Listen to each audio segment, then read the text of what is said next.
నమస్తే, welcome to మనం TV. నేను మీ ప్రియాంకారావు. ఈ రోజు మనతో పాటు ప్రముఖ పొలిటికల్ అనలిస్ట్ అప్పసాని రాజేష్ గారు ఉన్నారు. వారితో మాట్లాడదాం. నమస్కారం సార్. నమస్తే అమ్మా. సార్, వైఎస్ఆర్సీపీ తన సోషల్ మీడియాలో ఒక పోస్ట్ వైరల్ చేస్తూ వస్తుంది. పోస్టల్ బ్యాలెట్ ఓట్స్ అన్ని కూడాను మాకే అనుకూలంగా ఉన్నాయి, అవన్నీ మాకే వస్తున్నాయి ఓట్లు అని చెప్పేసి అంటుంది. అసలు ఏంటి వాస్తవానికి ఈ పోస్టల్ బ్యాలెట్ ఓట్స్ ఎవరికి అనుకూలంగా ఉన్నట్టు వైఎస్ఆర్సీపీ చెప్తుంది? వాస్తవమేనా? వైఎస్ఆర్సీపీ పార్టీ కింద పడ్డా పైచే అనిపించుకునే ప్రయత్నం చేస్తుంది అనేది ఆ ప్రచారం చూసిన సగటు పౌరుడికి అర్థమవుతుంది. పోస్టల్ బ్యాలెట్ అనగానే మనకి ముందుగా గుర్తుకొచ్చేది రాష్ట్ర ప్రభుత్వ ఉద్యోగులు. రాష్ట్ర ప్రభుత్వ ఉద్యోగుల్లో కూడా ఎన్నికల విధుల్లో పాల్గొంటున్న ఉద్యోగులకి ఉండే వెసులుబాటు పోస్టల్ బ్యాలెట్ ద్వారా వాళ్ళ ఓటు హక్కును వినియోగించుకోవటం. అంటే ఎన్నిక రోజు వాళ్ళు ఆ ఎన్నికల విధుల్లో ఎంగేజ్ అయి ఉంటారు కాబట్టి వాళ్ళ కన్సర్న్ బూతుల్లోకి వెళ్ళి వాళ్ళు ఓటేసుకోవడానికి ఆస్కారం ఉండదు కాబట్టి పోస్టల్ బ్యాలెట్ ద్వారా వాళ్ళ ఓటుని ముందుగానే వినియోగించుకోవడానికి ఎలక్షన్ కమిషన్ కల్పించిన వెసులుబాటు అది. అంటే భారతదేశంలో ఉన్న ప్రతి పౌరుడికి ఓటు హక్కు వినియోగించుకునే హక్కు ఉంది కాబట్టి ఈవెన్ దో వాళ్ళు ఎన్నికల విధుల్లో ఎంగేజ్ అయి ఉన్నా కూడా వాళ్ళ ఓటు హక్కు వినియోగించుకోవడానికి కల్పించిన ఫెసిలిటేషన్ అది. ఈ ఎన్నికల విధుల్లో ఉన్న ఉద్యోగులు కూడా రాష్ట్ర ప్రభుత్వ ఉద్యోగులు అంతర్భాగమే. ఏ రాష్ట్ర ప్రభుత్వ ఉద్యోగులైతే 2019 ఎన్నికల నాడు జగన్మోహన్ రెడ్డి గారి గెలుపుకి అత్యంత కీలకంగా దోహదం చేశారో, ఎందుకంటే మనకి ఉద్యోగ సంఘ నాయకులు ప్రభుత్వంతో జరిపే చర్చల సందర్భంగా వాళ్లే పదే పదే చెప్పడం జరిగింది. మేమందరం కలిసి కట్టుగా జగన్మోహన్ రెడ్డి గారి గెలుపుకి దోహదం చేశాం, కుడి చేత్తో ఎడం చేత్తో ఓట్లేసి జగన్మోహన్ రెడ్డి గారిని గెలిపించుకున్నాం అని చెప్పని ఉద్యోగ సంఘ నాయకులు చెప్పడం జరిగింది. వాస్తవం కూడా అది. ఎందుకంటే 2019 ఎన్నికల లెక్కింపు సరళ ఒకసారి గమనించుకుంటే మనం ఉదయాన్నే పోస్టల్ బ్యాలెట్లు బిగినగానే రాష్ట్ర వ్యాప్తంగా ఉన్న 175 నియోజకవర్గాల్లో ఇంక్లూడింగ్ నాటి ముఖ్యమంత్రి చంద్రబాబు నాయుడు గారి నియోజకవర్గంలో కూడా పోస్టల్ బ్యాలెట్లో వైసీపీకి మెజార్టీ రావడం జరిగింది. ప్రజలందరూ విస్తుపోయారు. ఇదేంట్రా, చంద్రబాబు నాయుడు గారు ఉద్యోగులకు 43% ఫిట్మెంట్ ఇచ్చారు, ఆయన మీద గతంలో ఉద్యోగుల మీద కఠినంగా ఉంటారు అన్న ఇంప్రెషన్ ఈసారి లేకుండా ఆయన ఒక ఫ్రెండ్లీ అంబియన్స్ లో పనిచేయించుకున్నారు ఉద్యోగులతోటి. అయినా సరే రాష్ట్ర ప్రభుత్వ ఉద్యోగులు ఈయన పట్ల ఇంతటి వ్యతిరేకత ఎందుకు కనపరిచారు అని చెప్పని రాష్ట్ర వ్యాప్తంగా ఉన్న తెలుగుదేశం శ్రేణులు కూడా ఒక రకంగా ఆశ్చర్యచకితులయ్యారు ఫలితాల రోజు ఆ వార్తలు చూసిన తర్వాత. అదే వరవడ కంటిన్యూ అయింది.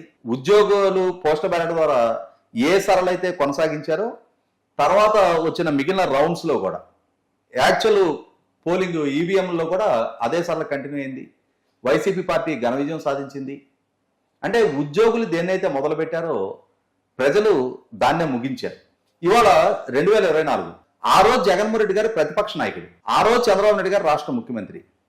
ఇవాళ జగన్మోహన్ రెడ్డి గారు ముఖ్యమంత్రిగా ఎన్నికలను ఎదుర్కొంటా ఉన్నారు, చంద్రబాబు నాయుడు గారు ప్రతిపక్ష నాయకుడిగా ఎన్నికలకు సమాయత్తం అవుతా ఉన్నారు. ఇటువంటి సందర్భంలో 5 సంవత్సరాల జగన్మోహన్ రెడ్డి గారి పాలన పట్ల తీర్పుగా ఉద్యోగులైనా ప్రజలైనా ఆయనకి ఓటేయడానికి సిద్ధమవుతా ఉన్నారు. ఇటువంటి పరిస్థితిలో రాష్ట్ర ప్రభుత్వ ఉద్యోగులు వాళ్ళు పోలింగ్ విధుల్లో పాల్గొన్నాళ్ళైనా సరే, పోలింగ్ విధుల్లో పాల్గొనని ఉద్యోగులైనా సరే, అట్లాగే రిటైర్ అయిన పెన్షనర్స్ రిటైర్ అయిన ఉద్యోగులు పెన్షన్ తీసుకుంటూ ఉన్నాళ్ళు వీళ్ళు కానీ ప్రభుత్వం పట్ల తీవ్ర వ్యతిరేకతతో ఉన్నారనేది వాస్తవం. దీనికి దారితీసిన పరిస్థితుల పరిణామాలు ఒకసారి మనం విశ్లేషించుకుందాం. జగన్మోహన్ రెడ్డి గారు 2019లో ప్రతిపక్ష నాయకుడిగా ఆయన ఎన్నికను ఎదుర్కోబోతున్న నాటికి ఆ రోజున్న పరిస్థితి ఏంటి అంటే 2018లో చంద్రబాబు నాయుడు గారి ప్రభుత్వ హయాంలో కొత్త పిఆర్సీ కోసం అశుతోష్ మిశ్రా గారి నేతృత్వంలో పిఆర్సీ కమిషన్ అపాయింట్ అయింది. అంటే ఆ పిఆర్సీ కమిషన్ రికమెండేషన్స్ మీద బేస్ చేసుకొని 2019 ఎన్నికల తర్వాత వచ్చే కొత్త ప్రభుత్వం ఉద్యోగులకి కొత్తగా పే రివిజన్ కమిషన్ రికమెండేషన్స్ మీద వాళ్ళకి పే రివిజన్ చేయాల్సి ఉంటుంది, ఫిట్మెంట్ ఖరారు చేయాల్సి ఉంటుంది. అంటే అప్పటి వరకు అందుతున్న జీతం కన్నా మీకు ఇంత పర్సంటేజ్ ఎక్కువగా మేము జీతం పెంచబోతున్నాం అనే ఒక విధానపరమైన నిర్ణయం తీసుకోవాల్సి ఉంటుంది. 2019లో పదవి బాధ్యతలు మారిని ముఖ్యమంత్రిగా చంద్రబాబు నాయుడు గారు పిఆర్సీ కమిషన్ అపాయింట్ చేస్తే దాని రిపోర్ట్ ఇంప్లిమెంట్ చేయాల్సిన బాధ్యత కొత్తగా ముఖ్యమంత్రిగా పదవి బాధ్యతలు చేపట్టిన జగన్మోహన్ రెడ్డి గారి మీద ఉంది. జగన్మోహన్ రెడ్డి గారు 2019 మే 30 ఆయన ప్రమాణ స్వీకారం చేస్తే జూన్ నెలలో కొత్త ఫిట్మెంట్ ఖరారు చేయాలి. కానీ జగన్మోహన్ రెడ్డి గారు 2019 చేయలేదు, 20 చేయలేదు, 21 కూడా చేయలేదు. 2022 జనవరిలో కొత్త ఫిట్మెంట్ ఖరారు చేశారు. ఆ ఖరారు కూడా ఎట్లా చేశారు? అప్పటి వరకు ఇంటర్మ్ రిలీఫ్ 27% ఇస్తుంటే ఆ ఇంటర్మ్ రిలీఫ్ కంటే అంటే మధ్యంతర భృతి దానికన్నా కూడా 4% తక్కువగా 23% ఫిట్మెంట్ ఖరారు చేశారు. ఖరారు చేస్తూ మీకు నిన్నటి వరకు ఇంటర్మ్ రిలీఫ్ 27% ఇచ్చాం, ఇప్పుడు ఫిట్మెంట్ మీకు 23% ఖరారైంది కాబట్టి ఈ డిఫరెన్స్ అమౌంట్ 4% రిటర్న్ చేయమన్నారు ఉద్యోగుల్ని. ఉద్యోగులు ఆందోళన చేస్తే ఆ 4% రిటర్న్ ఇష్యూ పక్కకు పెట్టారు. వీటికి తోడు చంద్రబాబు నాయుడు గారి ప్రభుత్వ హయాంలో 2019 నాటికి 2 డిఏలు పెండింగ్ ఉన్నాయి. ఆ 2 డిఏల్ని సాగ్గా చూపించే ఉద్యోగుల మొత్తాన్ని ఆ ప్రభుత్వానికి వ్యతిరేకంగా మార్చారు ఉద్యోగ సంఘ నాయకులు. జగన్మోహన్ రెడ్డి గారి పదవి బాధ్యతలు చేపట్టిన తర్వాత 2022 జనవరిలో ఈ కొత్త ఫిట్మెంట్ ఖరారయ్యే నాటికి ఆ 2 డిఏలు కాక ఇంకొక 5 డిఏలు పెండింగ్ ఉన్నాయి. అంటే ఓవరాల్ గా 7 డిఏలు 2022 జనవరి నాటికే పెండింగ్ ఉన్నాయి. ఆ డిఏలు ఇదిగో నేను మీకు అకౌంట్కి జమ చేస్తున్నా అని చెప్పని జీవోలు ఇష్యూ చేశారు, కానీ ఈ రోజు దాకా ఆ డిఏలు అతిగతి లేవు. తర్వాత అప్పటికి రిటైర్ అవుతున్న ఉద్యోగులకి రిటైర్మెంట్ సెటిల్మెంట్లు అతిగతి లేవు. పైగా ఉద్యోగులు వాళ్ళ సేవింగ్స్ జీపీఎఫ్ ఉంటుంది, జనరల్ ప్రావిడెంట్ ఫండ్, దాని మీద లోన్ అప్లై చేసుకునే వెసులుబాటు ఉంటుంది. వాళ్ళ సేవింగ్స్ మీద వాళ్ళకి ఏదో పిల్లల పెళ్లిళ్ళు, లేదో ఒక ఇల్లు కట్టుకోవటం, పిల్లల ఉన్నత చదువులు, ఏదో ఒక అవసరం రీత్యా వాళ్ళ సేవింగ్ మీద వాళ్ళు లోన్ తీసుకోవడానికి వెసులుబాటు ఉంటుంది. ఆ జీపీఎఫ్ లోన్స్ కి అప్లై చేసుకుంటే సంవత్సరం పాటు పెండింగ్ పెడుతున్నారు. ఏపీ జిఎల్ఐ ఉంటుంది, జనరల్ లైఫ్ ఇన్సూరెన్స్, దాని మీద లోన్ తెచ్చుకోవడానికి ఆస్కారం ఉంటుంది. అది అధిగతి లేదు.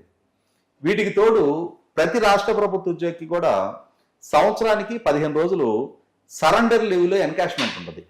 అంటే ఆ లీవ్స్ వాళ్ళు వాడుకోకుండా సరెండర్ చేస్తే దాన్ని నగదు రూపంలో వాళ్ళ జీతంలో కల్పిస్తారు. ప్రతి సంవత్సరం నవంబర్ 30 తారీఖు రోజు ఈ సరెండర్ లీవ్ ఎన్కాష్మెంట్ వాళ్ళు బిల్ డ్రా పెట్టుకుంటారు, డిసెంబర్ నెల జీతంలో కల్పిస్తారు. ఇదే సందర్భంలో పోలీస్ సిబ్బందికి వచ్చేటప్పటికి వాళ్ళకి మిగిలిన ప్రభుత్వ ఉద్యోగులాగా వారాంతం సెలవులు ఉండవు కాబట్టి వాళ్ళకి 45 రోజులు ఇస్తారు ప్రతి సంవత్సరం సరెండర్ లీవ్లు.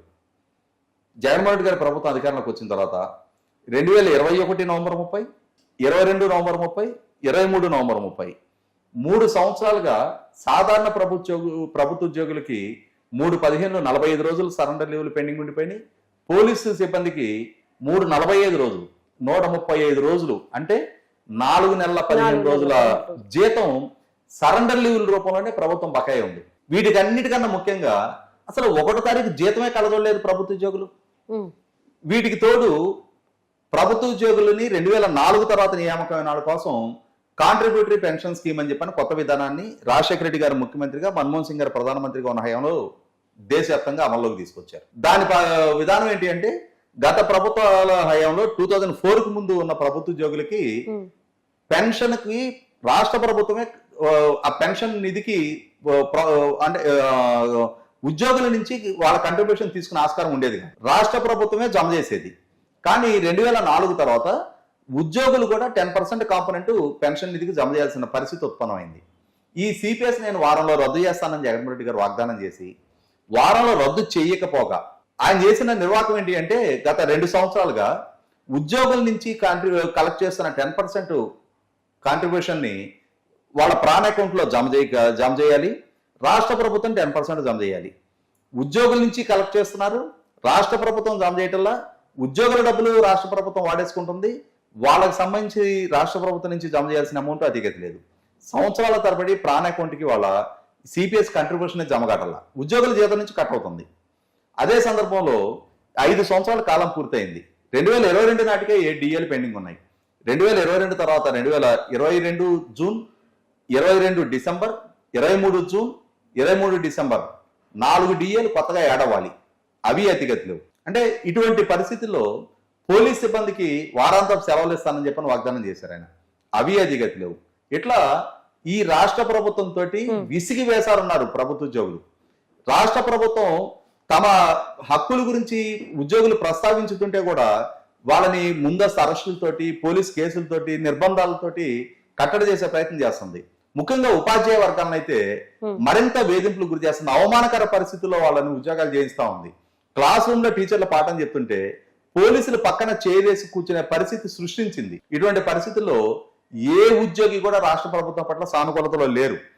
కాబట్టి ప్రభుత్వానికి ఒక స్పష్టత ఉంది, రాష్ట్ర ప్రభుత్వ ఉద్యోగులు రాష్ట్ర ప్రభుత్వానికి అనుకూలంగా ఓటు వెయ్యరు అని చెప్పని తెలుసు. కాబట్టి ఇవాళ గత ఎన్నికల్లో 2,30,000 మంది మాత్రమే పోస్టులు బ్యాలెట్ వినియోగించుకుంటే ఈ ఎన్నికల్లో 4,42,000 మంది ప్రభుత్వ ఉద్యోగుల పోస్టుల బ్యాలెట్ వినియోగించుకోవడం జరిగింది. ఈ పోలైన ప్రభుత్వ ఉద్యోగుల పోస్టుల బ్యాలెట్ లో 90% ప్రతిపక్ష కూటమికి పట్టడానికి ఆస్కారం ఉంది తప్ప ప్రభుత్వానికి పడే ఛాన్సే లేదు. కాకుండా ఏంటంటే ప్రభుత్వం ఒక మైండ్ గా మారుతా ఉంది, ఉద్యోగులు మా పట్ల సానుకూలతగానే ఉన్నారు అని చెప్పని సృష్టించే ప్రయత్నం చేస్తుంది. ఉమ్, ఈ భ్రమంలో పట్టడానికి ఉద్యోగులు సిద్ధంగా లేరు.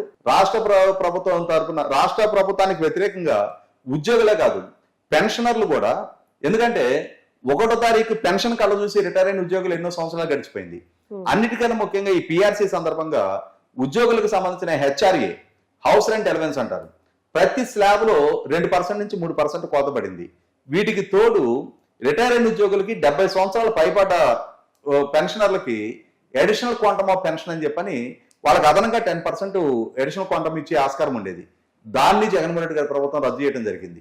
అంటే అటు పెన్షన్లు నష్టపోయారు, ఇటు ఉద్యోగులు నష్టపోయారు.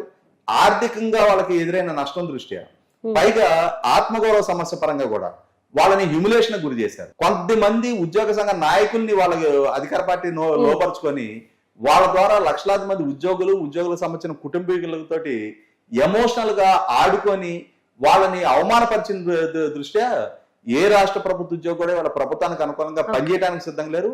ఈ వాస్తవం అధికార పార్టీ నాయకులు కూడా తెలుసు.